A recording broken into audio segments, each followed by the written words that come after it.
यदि आप चाहते हैं कि मेरा मैथ में 70 में 70 नंबर आए तो हमारे चैनल पर नए हैं तो सब्सक्राइब भी कर दीजिएगा। मैं आपको गारंटी दे रहा हूं कि मैं आपको मैथ में 70 में 70 नंबर दिलाऊंगा। बस आपको विश्वास कर कर मेरे चैनल से पढ़ना है और कुछ भी प्रॉब्लम आए तो कमेंट कर कर आप मेरे से पूछ सकते हैं।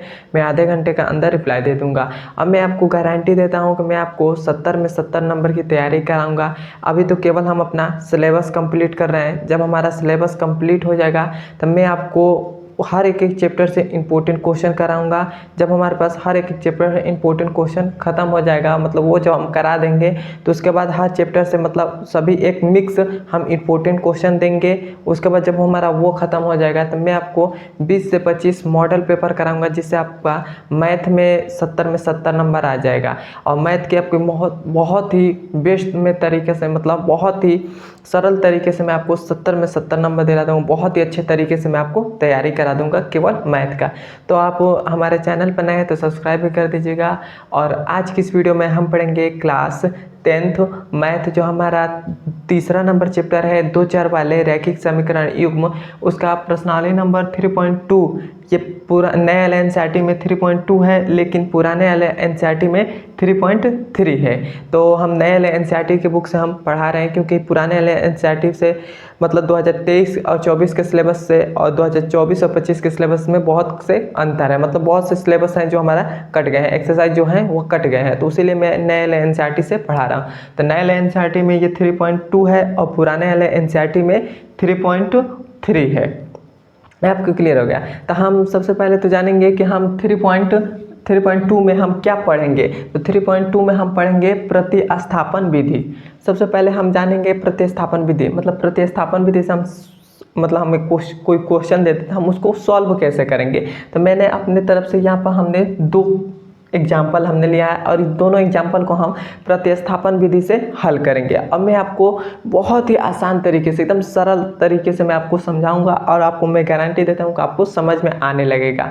बहुत ही आसानी तरीके से मैं प्रतिस्थापन विधि, बस आप इस एक वीडियो को देख लेते हैं तो आपका पूरा में मतलब जितने भी मतलब इस टाइप से आपको सवाल आएंगे तो आप हल कर सकते हैं। तो आइए अब हम इस सवाल को हम प्रतिस्थापन विधि से हल करते हैं। तो हमारे पास ये दो समीकरण दे दिए गए हैं। पहला समीकरण है x माइनस में 3y इक्वल टू में 0 और दूसरा समीकरण है 2x प्लस में 5y इक्वल टू में 15। ये हमारे पास दिए गए हैं। तो सबसे पहले हम क्या मानेंगे यहाँ पर कि ये जो हमारे पास पहला वाला समीकरण दिया है ना, ये समीकरण नंबर 1 है और ये जो दूसरा वाला दिया है ये समीकरण नंबर 2 है।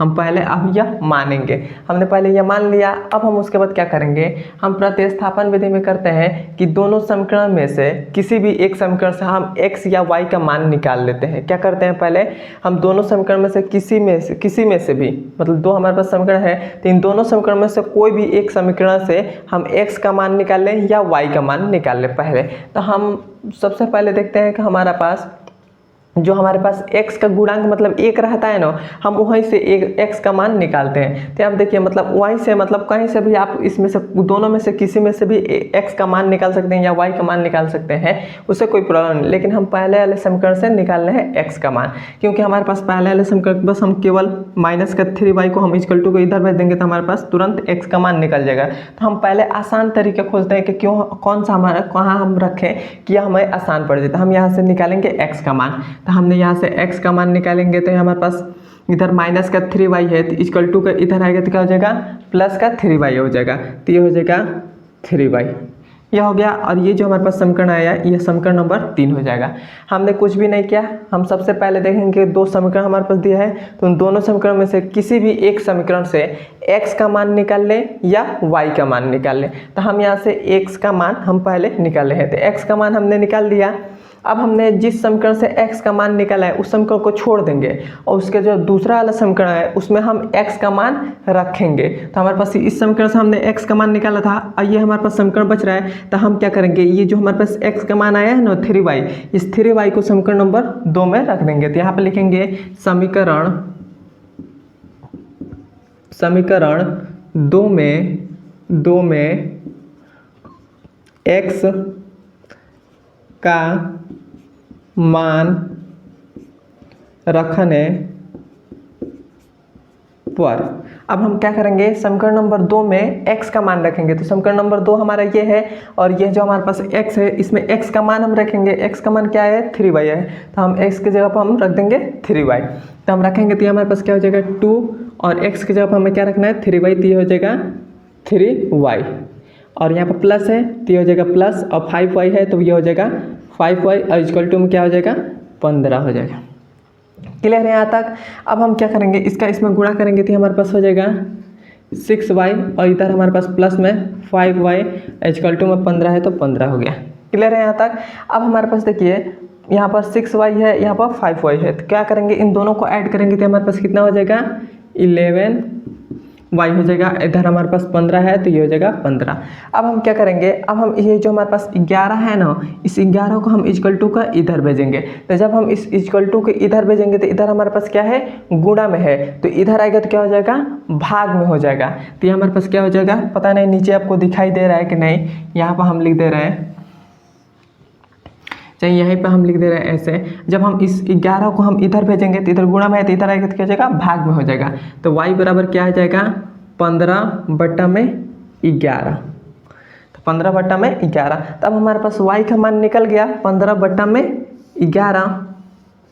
15/11 y का मान निकल गया। तब हम क्या करेंगे, इस 15/11 को, अब हमारे पास y का मान निकल गया है तो y का मान हम क्या करेंगे, जो हमने समीकरण नंबर 3 बनाया था, जो में इसमें x का मान हमने निकाला था, उसमें हम y का मान पुट कर देंगे। तो हमारे पास x का मान क्या निकला था 3y, तब हम इस 3y में हम y का मान हम रख देंगे इस समीकरण नंबर 3 में। तब हम यहाँ पर लिखेंगे समीकरण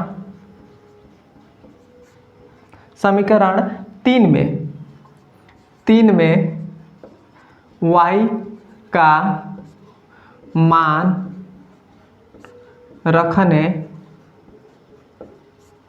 पर, समीकरण नंबर 3 में y का मान रखेंगे तो समीकरण नंबर 3 हमारा कौन सा है, वो हमारे पास है x इक्वल टू में है 3 और y की जगह पर हमें क्या रखना है 15/11। y का मान हमारे पास 15/11 है, तो ये हो जाएगा 15/11। तो 15/11 हो गया।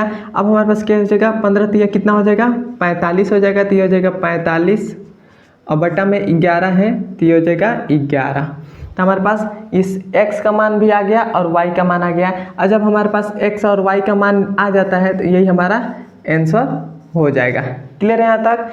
हमें बस इसमें क्या करना है, प्रतिस्थापन विधि में x और y का मान हमें निकालना होता है। और x और y का मान हम कैसे निकालते हैं, तो हम सबसे पहले क्या करते हैं, दोनों समीकरण में से किसी भी समीकरण से x या y का मान पहले निकाल लेते हैं। तो हमने पहले x का मान निकाल लिया। अब ये जो हमने x का मान निकाला इसे हम मान लेंगे समीकरण नंबर 3, मान लेंगे समीकरण नंबर 3। अब हम क्या करेंगे, अब हमारे पास x का मान निकल गया, तो जिस समीकरण से हम निकाले उस समीकरण को छोड़कर अब हम उसके अगले वाले समीकरण, मतलब हमारे पास इस पहले वाले समीकरण से निकाले तो पहले वाले समीकरण को छोड़ देंगे, दूसरा वाला समीकरण है उसमें हम x का मान रख देंगे। जो हमारे पास x का मान निकले है उसमें हम x का मान रख देंगे। तो हमने यहाँ पर लिखा समीकरण नंबर 2, समीकरण नंबर 2 है, 2 में x का मान रखने पड़ता है। x का मान यही है 3y, तो 3y इसमें रख देंगे। तो रखे तो हमारे पास ये हो गया, ये हमारे पास आ गया। तो अब हम 2 का 3 में गुणा करेंगे तो 6 आ जाएगा, y है तो y हो गया, प्लस है तो प्लस, 5y है तो 5y हो जाएगा, इक्वल टू में 15 है तो 15 हो गया। क्लियर है यहाँ तक। अब हमने इन दोनों को ऐड किया तो हमारे पास 11y आ गया और इक्वल टू में 15 था तो 15 हो गया। अब हमने 11 को इक्वल टू के इधर भेज दिया तो क्या आ गया, y बराबर 15/11। तो y बराबर क्या आ गया 15/11। अब हमारे पास y का मान तो ये निकल गया। अब हमारे पास y का मान निकल गया, तब हम x का मान निकालेंगे। तो अब हम कैसे, y का मान हम इन तीनों में से किसी भी समीकरण में रख देंगे तब हमारे पास x का मान निकल जाएगा। लेकिन हम आसान तरीका बनाने के लिए हम क्या करते हैं, जो समीकरण हम अपने तरफ से बनाए रहते हैं उसमें रखते हैं। क्यों उसमें रखते हैं, क्योंकि हमें आसान तरीके से मिल जा सकता है। तो हमने क्या कर दिया, जो समीकरण नंबर बनाए हैं 3, इसमें हमने y का मान रख दिया। तो हमने रख दिया तो हमारे पास x है तो x हो गया, इक्वल टू में 3 है 3 हो गया, और y का मान कितना है 15/11, तो 15/11 हो गया। क्लियर है यहाँ तक। अब हमने इनका गुणा कर दिया था, हमारे पास 15 तो 45 हो गया और बटा में 11 था तो 11 हो गया। तो x का मान भी हमारे पास ये आ गया। क्लियर है यहाँ तक। अब हमने कैसे किया आपको समझ में आ गया होगा। यहाँ तक आपको समझ में आ रहा है तो कमेंट में एक बार मुझे बता दीजिए, और हमारे चैनल पर नए हैं तो सब्सक्राइब भी कर दीजिएगा और लाइक कर दीजिए, क्योंकि हमें मोटिवेट मिले। अब हम दूसरा नंबर एग्जाम्पल को हल करते हैं। तो दूसरा नंबर एग्जाम्पल में हम कैसे हल करेंगे, तो सबसे पहले हम क्या करते हैं, हम इन दोनों समीकरण में से किसी भी एक समीकरण से x या y का मान निकालते हैं। तो हम यहाँ पर किसी भी दोनों समीकरण में से किसी भी एक समीकरण से हम x या y का मान निकालेंगे। तो अब हम क्या करेंगे, ये देखिए हमारे पास यहाँ पर y है समीकरण, इसे सबसे पहले तो मान लेंगे समीकरण नंबर 1 है और ये समीकरण नंबर 2 है। तो यहाँ पर हमारे पास देखिए ये y है, केवल हमारे पास y है। यदि हम 5x को इक्वल टू के इधर भेज दें तो हमारे पास तुरंत y का मान निकल जाएगा। तो हम उसी प्रकार करेंगे। तो हम क्या करेंगे, इस हम 5y को इक्वल टू के इधर भेज देंगे। तो हम यहाँ पर लिख देंगे समीकरण 2 से तो हम इस 5y को इधर भेज देंगे। तो हमारे पास y है तो y हो गया, और इक्वल टू में 11 है तो 11, और इधर 5x है तो इक्वल टू के इधर आएगा तो क्या हो जाएगा, इधर प्लस में है तो इधर आएगा तो क्या हो जाएगा, माइनस का 5x हो जाएगा। क्लियर है यहाँ तक। अब देखिए अब हमारे पास y का मान हमारे पास निकल गया है, y का मान निकल गया है। तो इसे हम मान लेंगे समीकरण नंबर 3, समीकरण नंबर 3 मान लिए। अब हम क्या करें, किस समीकरण से हमने निकाला है, समीकरण नंबर 2 से। तो हम इस y का मान समीकरण नंबर 1 में रख देंगे, समीकरण नंबर 2 में नहीं रखेंगे, समीकरण नंबर 1 में रखेंगे। तो हमने यहाँ पर y की जगह पर हमें क्या रखना है, 11 माइनस का 5y। तो हम यहाँ पर रख देंगे। तो यहाँ पर लिखेंगे समीकरण 1 में y का मान रखने पर, समीकरण नंबर 1 में y का मान रखेंगे। तो समीकरण नंबर 1 हमारे पास यह है, क्या है, 2x माइनस का 3y। y का मान हमारे पास क्या है, 11 माइनस का 5y है तो 5x है तो 5x इक्वल टू में 3 है तो ये हो गया 3। क्लियर है यहाँ तक। अब देखिए अब हमारे पास ये हो जाएगा, ये हमारे पास 2y है, 2x है तो 2x माइनस है तो यहाँ पर माइनस। अब हमने 3 का 11 में गुणा करेंगे तो कितना हो जाएगा, 11 3 33 हो जाएगा। यहाँ पर पहले तो प्लस और माइनस में से देखेंगे, प्लस माइनस लगेगा कि क्या लगेगा। तो यहाँ पर प्लस माइनस का चिन्ह है और 11 का आगे किस चीज़ के साइन है, प्लस का साइन है। तो माइनस प्लस गुणा करेगा तो माइनस लग गया, और 3 का 11 में गुणा करेंगे तो कितना हो जाएगा, 33 हो जाएगा। और यहाँ पर प्लस माइनस है, यहाँ पर भी माइनस, तो माइनस माइनस गुणा करेगा तो क्या हो जाएगा, प्लस हो जाएगा। और 5 का 3 में गुणा करेंगे तो कितना हो जाएगा, 15 हो जाएगा। और x है तो x हो गया, इक्वल टू में 3 है तो 3 हो गया। क्लियर है यहाँ तक। अब हमारे पास 15x और यहाँ पर 2x, तो 15x और 2x कितना होता है, 17x होता है। तो ये हो जाएगा 17x, और ये जो हमारे पास माइनस का 33 बच रहा है, इक्वल टू का हम इधर भेज देंगे। तो इक्वल टू के इधर भेजेंगे तो हमारे पास 3 है, और ये हमारे पास प्लस का 33 हो जाएगा। क्लियर है। अब ये हमारे पास आ गया। अब हमारे पास ये 17 जो है ये हमारे पास इक्वल टू में, इक्वल टू हमारे पास गुणा में है तो इसको हम क्या करेंगे, इक्वल टू के इधर भेज देंगे। तो हमारे पास आ जाएगा x बराबर क्या आ जाएगा, 33 और 3 हम जोड़ेंगे तो कितना हो जाएगा, 36 हो जाएगा। तो ये हो जाएगा 36 बटा में 17, तो ये हो गया 36 बटा में 17। क्लियर है यहाँ तक। अब हमारे पास x का मान निकल गया है। तो x का मान निकल गया, तो अब हम इस x का मान समीकरण नंबर 3 में रख देंगे। तो हम रखेंगे समीकरण नंबर 3 में। तो यहाँ पर लिखिएगा आप, यहाँ पर लिखिएगा कि समीकरण नंबर 3 में, यहाँ पर लिख दीजिए, बस केवल आप यही लाइन लिख दीजिएगा कि समीकरण नंबर 3 में ये x है तो यहाँ पर x का मान रखने पर यहाँ पर एक लाइन लिख दीजिएगा, क्योंकि जगह नहीं है इसलिए मैं यहाँ पर नहीं लिख रहा हूँ। तो हम समीकरण नंबर 3 ये हो जाएगा y, और इक्वल टू में 11 है तो 11 हो जाएगा, और माइनस का 5 है तो 5, और x का मान हमारे पास क्या है, 36 बटा में 17। तो ये हो जाएगा 36 बटा में 17 हो जाएगा। अब हम इसका इसमें गुणा कर देंगे तो हमारे पास कितना आ जाएगा, y बराबर 11 माइनस 5 का 6 में गुणा करेंगे तो कितना हो जाएगा, 30 हो जाएगा। 30 का 0 3 हासिल, और 5 तिया 15 और 15 और 3 कितना हो जाएगा, 18। तो ये हो जाएगा 18 बटा में 17 है तो ये हो जाएगा 17। क्लियर है यहाँ तक। अब हम इसको y बराबर, अब हम इसका एलसीएम ले लेंगे। एलसीएम लेंगे तो हमारे पास एलसीएम 17 आ जाएगा, 17 आ गया। अब हमारे पास 17 से 1 कटेगा तो 1 17 बार में कटेगा, तो 17 का अब हम 11 में गुणा करेंगे। तो 11 7 कितना होता है, 77 का 7 हासिल 7, 11 एक 11 और 7 कितना हो जाएगा, 18। तो ये हो जाएगा 18, और यहाँ पर माइनस है तो माइनस 17 से 17 कट गया तो ये हो जाएगा 180 हो जाएगा। अब हम 187 में से 180 घटाएंगे तब हमारे पास कितना बचेगा, y बराबर y बराबर हमारे पास बच जाएगा 7 और बटा में 17 है तो ये हो जाएगा 17, और ये जो हमारे पास आया यही हमारा आंसर हो जाएगा। क्लियर है यहाँ तक? हमारे पास आ गया y बराबर 17 बटा में 7 बटा में 17, और ये हमारा आंसर हो जाएगा। हमने x का मान भी निकाल लिया और y का मान निकाल लिया, यही हमारा आंसर हो जाएगा।